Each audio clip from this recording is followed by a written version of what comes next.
Stanford and Cal might be on the move with another school that should have been in the Pac. You are Locked On Pac-12, your daily podcast on the Pac-12 Conference. It's the Locked On Podcast Network, your team every day.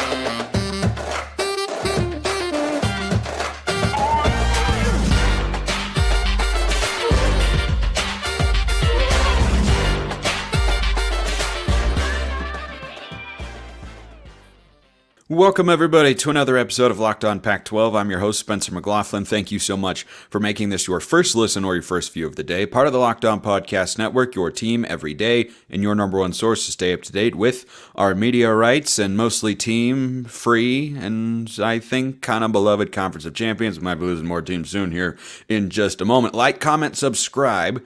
Please and thank you. Rate, review wherever you listen to or watch the show. Lots to get to, including actual football later, because actual football is like right around the corner. I mean like right around the corner. But first, you see this banner behind me, for those of you watching on YouTube? It says Pac at the top for my audio audience, and then there's a 12 underneath it. If you take away the 1, we might be really close to this banner still being useful. So, Stanford and Cal reportedly, according to, I think it was Michael Silver at the San Francisco Chronicle, they are reportedly making a move, making a push to get to the ACC, and they reportedly are going to try and bring SMU with them. Now, Pete Thamel has been all over this on ESPN, doing some great work over there, as always, and he is saying that SMU is willing to forego any media rights distribution for several years to get into the ACC. That's how bad SMU wants to be in the Power 5. That's how bad their boosters want it. That's how ready they are. Remember that time where they were, in my estimation, a no-brainer number 2 choice to add after San Diego State? What a great time that was. That was really good. Fun times at Ridgemont High. So that's where it looks like we're at, is Stanford and Cal are on the cusp of getting there. Now, this hasn't happened yet as I record this show, but that it's moving in a direction of being finalized makes a lot of sense, both because they have been looking at it for a while from the Stanford and Cal side of things and from the ACC side of things. It also makes sense because the season is about to start. And I will reiterate what I said earlier this week on the show. I don't think anybody wants to have conference realignment hanging over their heads or hanging over their program by the time actual football is being played, even if you don't have high expectations for this particular season. Stanford is probably going to be the worst team in the Pac. That's my prediction. Cal is not going to be great. I think they'll get to 500, but that's it. So, 2 teams, and this is the craziness of college sports.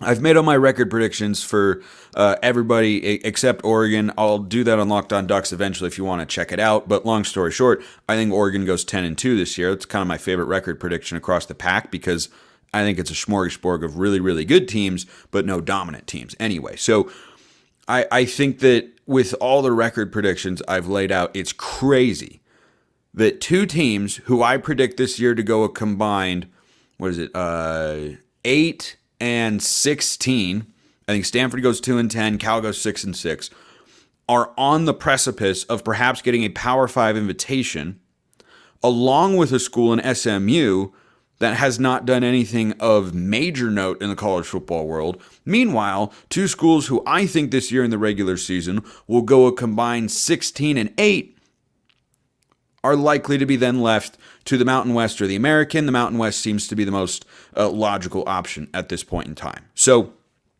I think that's wild. It's crazy. I've also seen this thought going around from college football opinion people and reporters that all of these schools are getting paid on a per school basis in whatever new league they're going to end up joining, what should have been enough to keep the Pac together. All the Big 12 schools, Colorado, Arizona, Arizona State, 31.7. Oregon and Washington in the Big Ten are like $32, $33 million at first, and then that'll go up to a full share later. But that doesn't come for many, many years. For the next like 5 years, it's $32, $33 million, somewhere kind of in that range is what I've seen. And now Stanford and Cal, if they were to go to the ACC, I don't think we know exactly what the dollar figure would be, but it would probably be, given that SMU is willing to take no media rights distribution, which, as Pete Thamel talked about, would create a pool of money, and it's unclear what would happen with those funds, because the media rights value would be there, or like it would exist at some level, but it wouldn't go to them directly. We don't know exactly what Stanford and Cal would get, but it'd probably be kind of in the ballpark of what the Pac-12 should have been looking to get, which is just going back to what I talked about last week, which is, what actually killed the Pac here, who or what is to blame. Big part of it is on the presidents who overvalue themselves. Plain and simple. Because there's money to be out there. Bob Thompson, a former president of Fox Sports, had an interesting tweet on all this where he said, look, ESPN has doled out, if you go with the 10 remaining schools after USC and UCLA left, ESPN doled out like 150 million or so, 130 million or whatever it is, or I think it was 156, and Fox is giving out like 102 million for those 8 schools, which comes out to around like $32 million a school. Yeah, well, what could have been there? So that's where we're at, is we're waiting for that move to take place. I suspect that it will be soon, because one way or the other, and this is really where I'm at with this stuff, I have been for a while to some extent, but now that football is literally, as this show is premiering, it's 2 days away.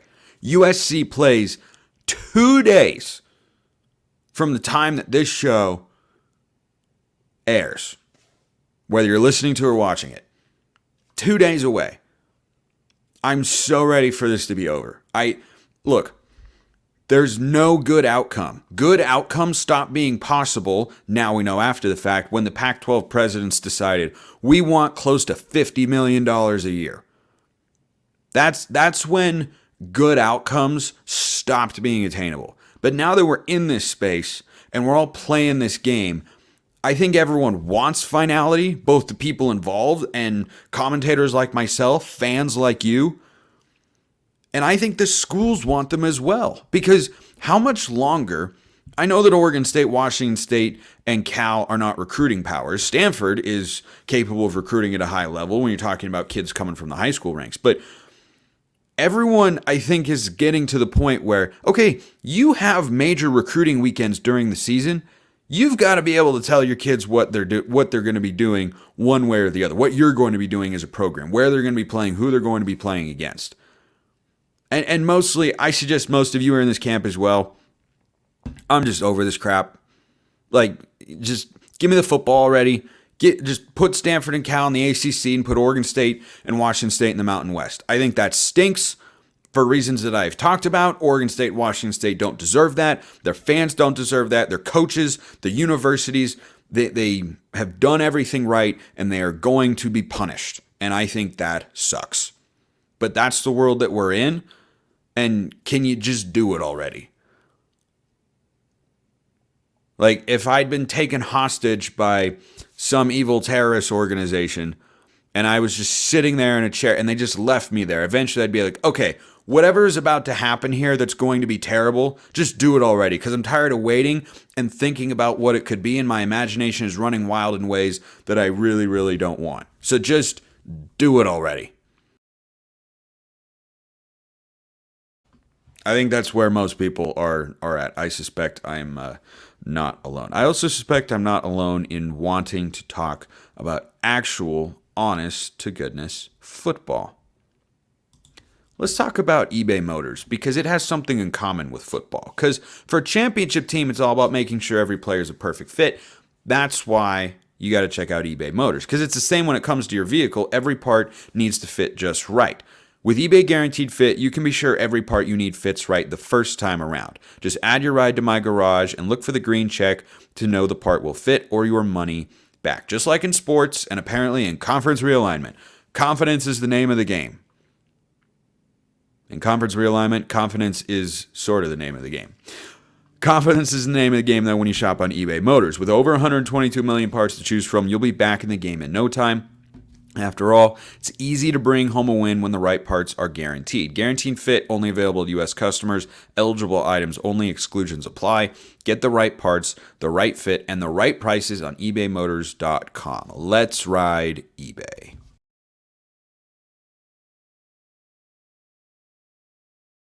I don't need to tell you every reason why, but that was among the most important second segment sips I've had in quite some time. So let's talk about football here. Touched on this on the end of yesterday's show, but we were running a tad long, so I want to dive into this more heavily. This is the greatest quarterback conference in America. I don't think that's even a hot take. I don't know that any league could reasonably push back on it. Jayden de Laura and Cam Ward are, like, at the best, the 5th and 6th best quarterbacks in the league right now. Jayden de Laura may very well be 7th. That is a remarkable league from a football talent standpoint to have at the most important position. Like, this is going to be the last year of the Pac as we know it. It's going to be one heck of a year, I tell you. Because, man, we got a lot of really good teams. It's going to be wildly competitive. It's going to be really entertaining. We're not going to play a ton of defense, and you're going to have a bunch of great quarterback play. Joel Klatt recently released on his show his top 5 quarterbacks in the country. 3 of them were in the Pac. That's crazy.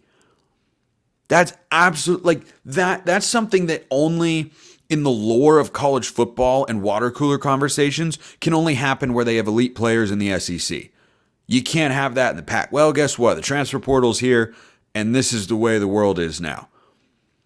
And it's been good to the Pac because guess what? Caleb Williams transfer, Michael Penix transfer, Bo Nix transfer, Cam Rising once upon a time was a transfer. Jayden de Laura was recruited to a different Pac-12 school, transferred down to Arizona. Cam Ward transfer. So they have been using Pac-12 teams, the portal, very well to build up the quarterback position. A lot of news surrounding the quarterbacks right now. Let's start with the biggest piece of news, and that is Cam Rising's health. I'm sorry, Arizona State, but your news comes second. I promise we'll get to that, though. So Cam Rising's health is clearly up in the air. Now, there is not a guarantee at this point in time that he is not going to play against Florida. What Vegas moving the line tells me is that they are preparing for the possibility of him not playing. He has not been ruled out at this point in time. He has not been ruled in at this point in time. But the line for that game opened at 9.5, and it's down to 4.5. And about 36 hours ago, there was a sudden plummeting of the line down to 4.5. And for those of you who don't talk about or know gambling super well, 5 points in a football game point spread is a lot. It's about a good quarterback's worth. So when they set that line, that's how they felt about Utah, is that on average, they're about 9.5 points better than Florida. And they think half the people will bet Florida plus 9.5 and half the people will bet Utah minus 9.5.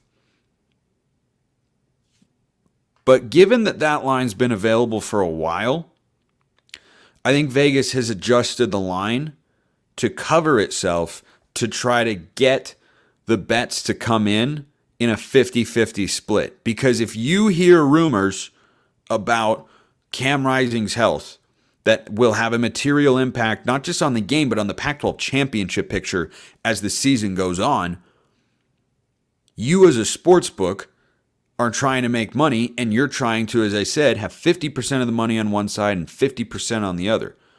And when you just need rumors, right? You don't necessarily need fact, but you need some sort of credible rumors to emerge to adjust that line as they did. So they think that there is a possibility, at least the sports books do, that Cam Rising doesn't play.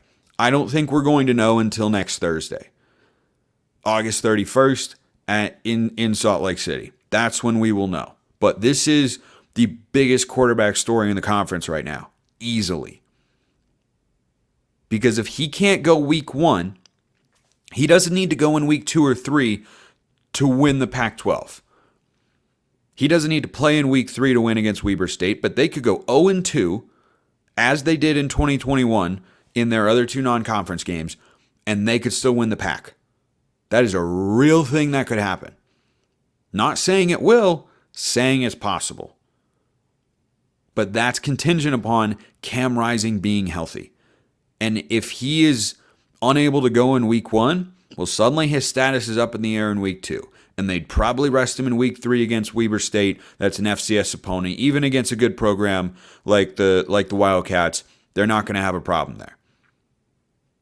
But if we start moving into the territory of, hey, Cam Rising's status is up in the air this week, well, suddenly it matters a lot who that game is against now, doesn't it? What if he can't play the USC game? What if he can't play the Oregon game? What about the Washington game? What about the Oregon State game? Utah has a brutally tough schedule this year. If you don't have Cam Rising in a league that is so good at quarterback, I have been consistent with this standard, and I will continue to hold it throughout the season until I am shown evidence to the contrary. If you don't have a top-flight quarterback, I can't see you contending in this league. Or I can't see you winning the league. You can be a really good team, but you have to have above-average quarterback play just to keep up with everybody else. Because if you're a team like Oregon State or UCLA or Arizona or Cal or Washington State, if you can't get above average quarterback play, you're not going to contend with the big kids or pull an upset or, try and break through and get into a conference championship game like Oregon State is trying to do for the first time. You're not going to do that because there are too many good quarterbacks up there. And sure, one of them could get hurt, but one of them might already be hurt. So the law of averages would tell you you're probably not going to have another one. Maybe you'll have one more get hurt. Maybe. But will it be in a major way? I don't know. That just goes up in the air. But if you told me right now Cam Rising misses a chunk of the season, Utah is not a contender. They've got some solid players to play the backup quarterback slot. They can still be a team that goes over 500, but they are not going to be able to keep up with USC. They are not going to be able to keep up with Washington. They will not be able to keep up with Oregon. You can't ask your defense to do that much in this league. So that is the biggest thing to watch right now. So the other piece of news that came out with regards to quarterbacks in this conference is, I think, a positive one. The way in which it came out is not positive. I don't care for that, but I do like what Arizona State is apparently going to do. So Jaden Rashada is reportedly going to be the starter for Arizona State week 1 when they play Southern Utah next Thursday, a game that I will be calling on radio for the Thunderbirds actually down in Tempe. Stoked about that, and stoked that I get to see Rashada, who had the wildest recruitment in the NIL era. It was crazy to say the least. Kenny Dillingham shows his recruiting prowess, which we knew going back to his time at Oregon first season is very strong, particularly when it comes to quarterbacks.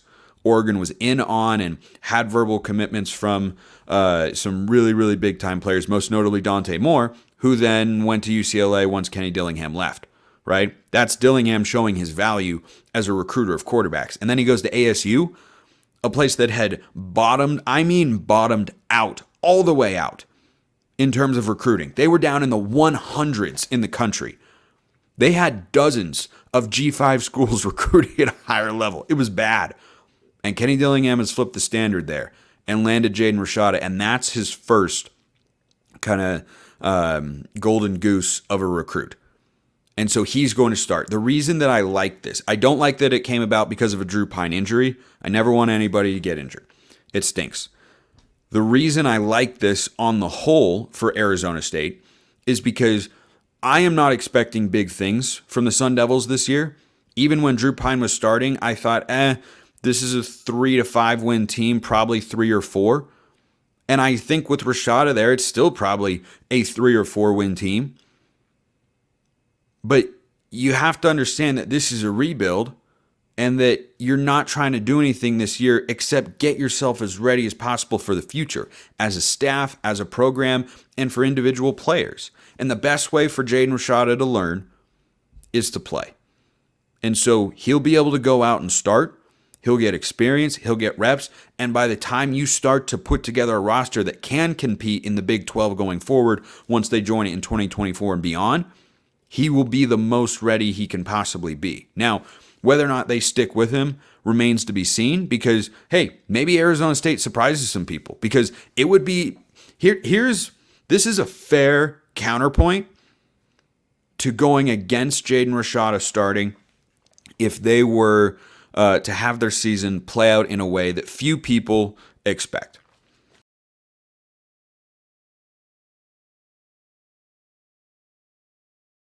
If things go really well for Arizona State, and let's say they're pushing to be bowl eligible because they pick up a win that you don't expect early in the season, let's say they're 2-2 after a couple weeks. Let's say they're 3-2 or that they're more competitive than I think they will be. I can make the case pretty readily from a cultural standpoint that if Jaden Rashada is not ready, which most reports that I've seen indicate he is really talented but is not ready to be a starter and he'll just have some growing pains there, but you think you could win games and get to the 6-win mark with Trenton Bourguet and play in a bowl game? Yeah, I think there's an argument for that. I wouldn't do it personally. I'd say this is a rebuild year. We're trying to figure out, guys for the future. We're trying to figure out what we like as a coaching staff and all these moving pieces and everything you need to rebuild a program.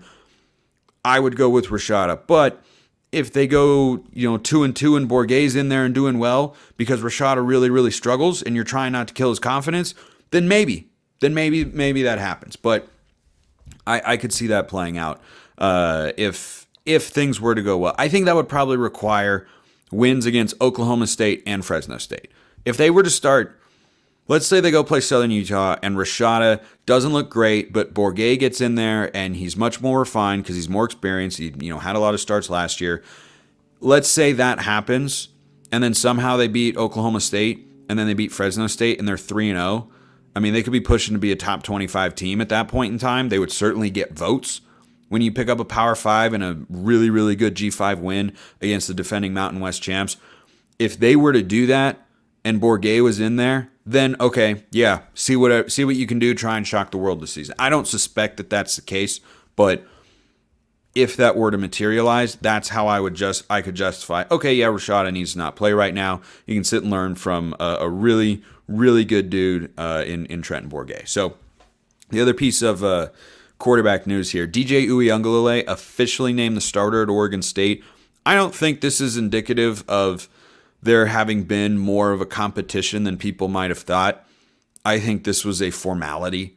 You see teams all the time wait until later to give the illusion perhaps of a competition or give kids hope that they might be able to snatch a starting position. But also, there's no rush to name a starter. Like, if DJ's been the leader for a long time, then what does it matter naming him the starter now versus 2 months ago? Like, it doesn't, or in spring ball even. Like, it doesn't change anything. Not a big surprise there, but DJ's production this year could determine how well Oregon State does in their pursuit of getting to a conference title game for the first time, which they have a great opportunity to do. Good football team, really good coach, really favorable schedule. So excited to see how that plays out. And just to wrap up today's show on a positive note, football is very close. Football is very, very close. And I'm so darn excited to watch actual football. The reigning Heisman Trophy winner, we'll talk about this more tomorrow, takes the field on Saturday. I know, it's against San Jose State, but guess what? It's football. And we might get a glimpse into that USC defense and what they look like. And nope, you're not playing a high-level opponent. I get that. But I'm just excited to watch football, to be talking about football every day on the show, and I hope all this realignment stuff settles down by then. But I just wanted to go through and remind you of every Pac-12 team's biggest non-conference game this season, because we are going to start seeing these games within the next week. A week from today, Utah hosts Florida. Cam Rising or no Cam Rising, that's going to happen. Colorado next Saturday. Yeah, they're at TCU, the reigning runners-up in college football. Arizona State, week 2, gets Oklahoma State. Arizona, week 2, at Mississippi State. Cal, week 2, hosts Auburn. Stanford plays Notre Dame later in the season, but an opportunity for wins early in the year. They play Sacramento State. That might be their most interesting game. Heck, who knows? Because that's where their head coach, Troy Taylor, came from. USC also has a matchup with Notre Dame at some point in time. UCLA doesn't have an interesting non-conference game. San Diego State, maybe week 2. It's either week 2 or week 3 against the Aztecs. Maybe they slip up there. I don't know. Curious to see what happens with them. Oregon goes at Texas Tech week 2. Oregon State plays a couple of Mountain West opponents. San Jose State on the road in week 1. San Diego State at home in week 2. Either week 2 or week 3. But anyway, those are the 2 games that they've got there. And then Washington State hosting a ranked non-conference team for the first time since 1998 at Martin Stadium. What a statement opportunity that could be for the Cougs. And then Washington in week 3 goes at Michigan State. These are all games that are going to happen really, really soon. And I can't wait to bring back the Pac-12 Prime Picks, baby. I got to do better than last year. We will be trying. Appreciate everyone listening. I'll see you next time. And until then, hope you have a wonderful rest of your day.